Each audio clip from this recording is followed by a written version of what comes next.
Assalamualaikum warahmatullahi wabarakatuh. Bismillahirrahmanirrahim. Alhamdulillahirabbil alamin. Wassalatu wassalamu ala asyrafil anbiya al mursalin sayyidina Maulana Muhammad wa ala alihi wa sahbihi ajmain, amma ba'du. Selamat bertemu kembali dengan saya Muhammad Tajib di channel Kampung Ilmu. Channelnya orang-orang yang tetap istiqomah mencari ilmu. Pada kesempatan ini saya akan meneruskan ngaji Fiqhul Lahwi wat Tarwih atau fikih hiburan dan bersenang-senang, yang akan membahas ad-dinu wadzahiku wal marahu, pandangan Islam tentang humor, canda, tawa, bersenang-senang, guyonan, banyolan. Ad-dinu wadzahiku wal marahu. Qad wujjiha ilayya mundu sanawatin su'alun muhimmun an mauqifiddin minadh-dhahki wal marahi wal mizah. Qala as-sa'il hal yajuzu lil muslim ayyadhaka wa yamzaha wa yafrah wa yamrah. Beberapa tahun lalu saya, maksudnya penulis kitab ini, ditanya suatu persoalan penting seputar pandangan Islam tentang humor dan bersenang-senang. Si penanya berkata, bolehkah seorang muslim tertawa, bersukaria, melempar humor dan gurauan, baik lewat kata-kata ataupun gerakan yang dapat membuat orang-orang di sekitarnya tertawa? Mengapa muncul pertanyaan seperti ini? Sebab di benak sebagian orang, ada anggapan bahwa agama mengharamkan canda tawa, guyonan, banyolan, humor, dan senda gurau, serta bersukaria.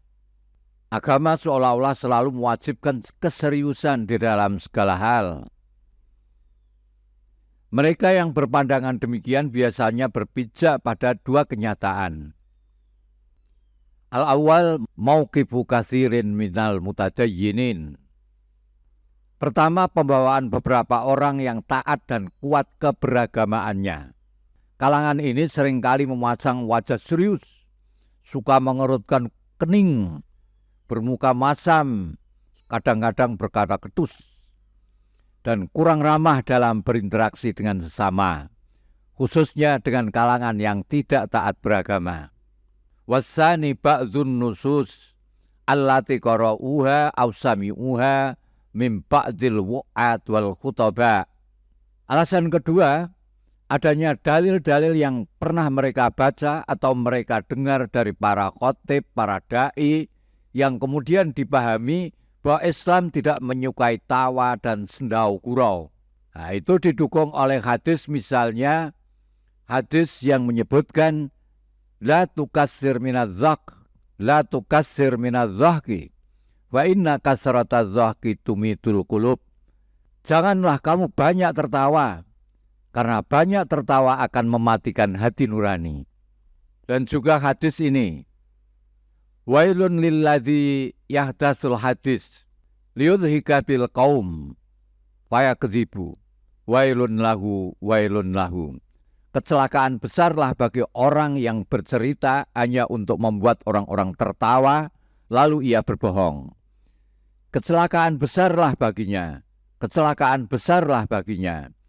Atau hadis yang menggambarkan bahwa Nabi Shallallahu Alaihi Wasallam adalah sosok yang selalu tenggelam di dalam kesedihan.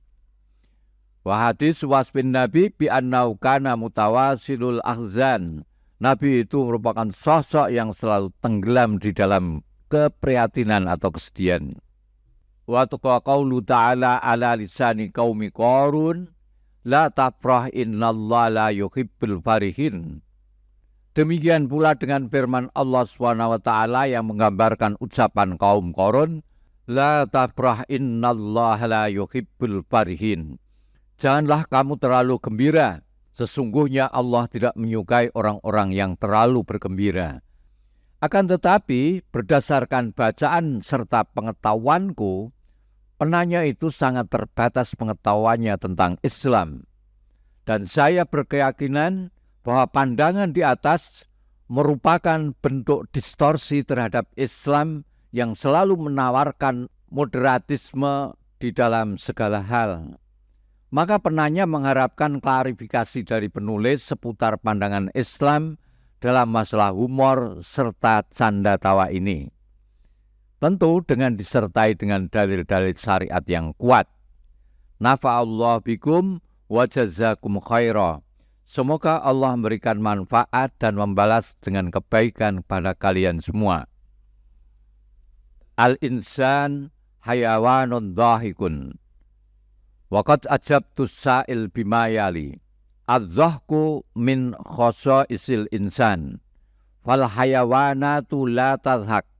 Li'anna dhahka ya'ti ba'da naw'in minal fahmi wal ma'rifat liqaulin yasma'uhu au mauqifin yarahu fayadhaku minhu.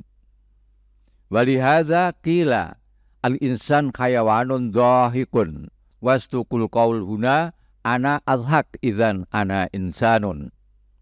Manusia adalah makhluk yang humoris, makhluk yang bisa tertawa. Penulis menjawab pertanyaan di atas sebagai berikut. Tertawa adalah salah satu ciri khas manusia. Sementara binatang tidak bisa tertawa. Sebab tertawa merupakan reaksi yang timbul setelah adanya pemahaman serta pengetahuan yang utuh akan ucapan yang didengar. Serta pengetahuan yang utuh akan ucapan yang didengar atau peristiwa yang dilihat. Sehingga membuatnya tertawa. Oleh karena itu ada diktum yang mengatakan manusia adalah makhluk yang tertawa, maksudnya makhluk yang humoris. Dan pembenaran logis dari diktum ini, jika saya tertawa, maka saya adalah manusia. Wal Islam biwasbihi dinul fitrah. Sebagai agama yang menghargai fitrah manusia, rasanya tidak terbayangkan jika Islam menghalangi kebutuhan manusia akan canda tawa serta senda gurau. Islam justru mendukung segala sesuatu yang bisa membuat hidup ceria dan bahagia. Islam mendorong setiap muslim agar menjadi pribadi yang optimis dan murah senyum, serta mengecam pribadi yang pesimistis dan lesu, tidak bergairah, yang selalu memandang hidup dengan teropong hitam yang gelap, dengan kacamata a priori maupun rasa minder. Hajatul insan ilal lahwi. Ala anna hajatal insan as-sawiyyi ilal lahwi hajatun fitriyatun. Kebutuhan manusia akan hiburan. Kebutuhan manusia akan hiburan merupakan kebutuhan yang tersurat di dalam fitrah setiap manusia. Maka penulis ingin menjawab orang-orang yang menentang berbagai permainan karena dianggap melenakan, dan itu tercela dengan jawaban Imam Al-Ghazali kepada mereka yang mengatakan nyanyian adalah hiburan dan permainan. Beliau, maksudnya Imam Al-Ghazali, berkata, nyanyian memang hiburan dan permainan, tetapi seluruh kehidupan dunia adalah juga hiburan dan permainan. Cumbu rayu dengan perempuan pun adalah permainan yang melenakan. Namun itu menjadi halal karena sebagai cara memperoleh keturunan. Maka canda tawa yang tidak jorok juga halal. Sebagaimana dicontohkan oleh Rasulullah Shallallahu Alaihi Wasallam dan para sahabat radhiyallahu anhum. Barangkali tidak ada permainan yang lebih parah dari permainan orang-orang Habasah pada zaman Nabi Shallallahu Alaihi Wasallam dulu. Namun kita temui hadis yang menunjukkan diperbolehkannya permainan mereka. Di sini saya ingin menegaskan bahwa hiburan dan permainan adalah sarana penyegaran hati, adalah sarana pelepas beban pikiran. Sebab hati jika terus ditekan, ia bisa kalut lelah. Maka menghibur hati berarti membantunya untuk kembali segar. Seorang yang berpikir keras selama seminggu, misalnya perlu berlibur di hari Jumat. Jadi kalau orang Islam itu seharusnya ya liburnya hari Jumat. Karena liburan sehari bisa membuatnya kembali energik pada hari-hari selanjutnya. Demikian pula orang yang rajin mengerjakan sholat sunat sepanjang waktu juga perlu berlibur. Sebab itulah Di waktu-waktu tertentu, sholat sunat menjadi makruh hukumnya. Silahkan dilihat di kitab-kitab fikih. Ada banyak sholat-sholat sunnah yang dimakruhkan. Fal utlah ma'unatun alal amal. Liburan dapat memotivasi kerja. Hiburan bisa meningkatkan ketekunan. Walaupun pahit tapi harus diakui bahwa hanya para nabi alaihissalam yang mampu bertahan dalam ketekunan tanpa jeda. Karena hiburan merupakan obat bagi hati dari penyakit kelelahan, maka sayugjanya ia diperbolehkan. Namun sekalipun begitu, hiburan tetap tidak boleh berlebihan. Sebagaimana obat juga tidak boleh overdosis. Dalam konteks seperti ini, hiburan menjadi media yang dapat mendekatkan diri kepada Allah SWT, terutama bagi mereka yang energi kebajikan dalam hatinya tidak bisa bangkit kecuali lewat selingan atau istirahat. Maka selingan diperlukan oleh mereka demi memperoleh penyegaran seperti disebutkan di atas. Hal ini memang menunjukkan ketidakmampuan orang yang bersangkutan untuk mencapai puncak kesempurnaan. Sebab seorang yang berada di puncak kesempurnaan tidak membutuhkan hiburan bagi dirinya selain kebenaran. Tetapi kelebihan orang-orang soleh memang masih menjadi kekurangan mereka yang sedang berusaha mendekatkan diri kepada Allah SWT. Dan barang siapa yang mengetahui terapi hati serta cara mengarahkannya kepada kebenaran, tentu akan tahu betul bahwa menghiburnya dengan hal-hal di atas adalah obat mujarab yang tak bisa dinafikan. Demikianlah jawaban Imam Al-Ghazali. Ini merupakan jawaban yang sangat berbobot dan merepresentasikan ruh Islam, merepresentasikan semangat ajaran Islam yang sebenarnya. Wa minan nas man istajalla biqaulihi wa minan nas may yashtari al-ayah. Dalam mengharamkan hiburan dan permainan, sebagian orang menggunakan dalil firman Allah SWT di dalam surat Luqman ayat 6. Wa minan nasi may yashtari lahwal haditsi liyudhilla an sabilillahi bighairi ilm wa yattakhidhaha huzwa ulaika lahum adzabun muhin. Di antara manusia ada orang yang membeli percakapan kosong untuk menyesatkan manusia dari jalan Allah tanpa ilmu dan menjadikannya olok-olokan. Mereka itu akan memperoleh azab yang menghinakan. Penggunaan dalil seperti ini tidak tepat.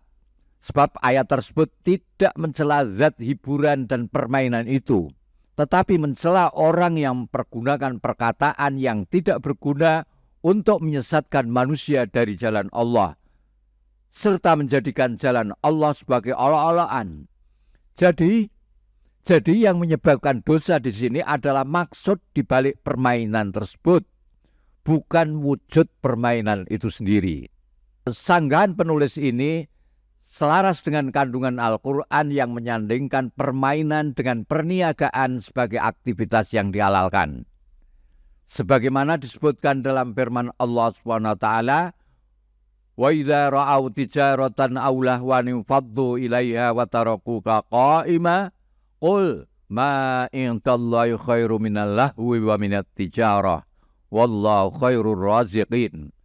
Apabila sebagian mereka melihat perdagangan atau permainan, mereka segera berpencar menuju padanya dan meninggalkan engkau.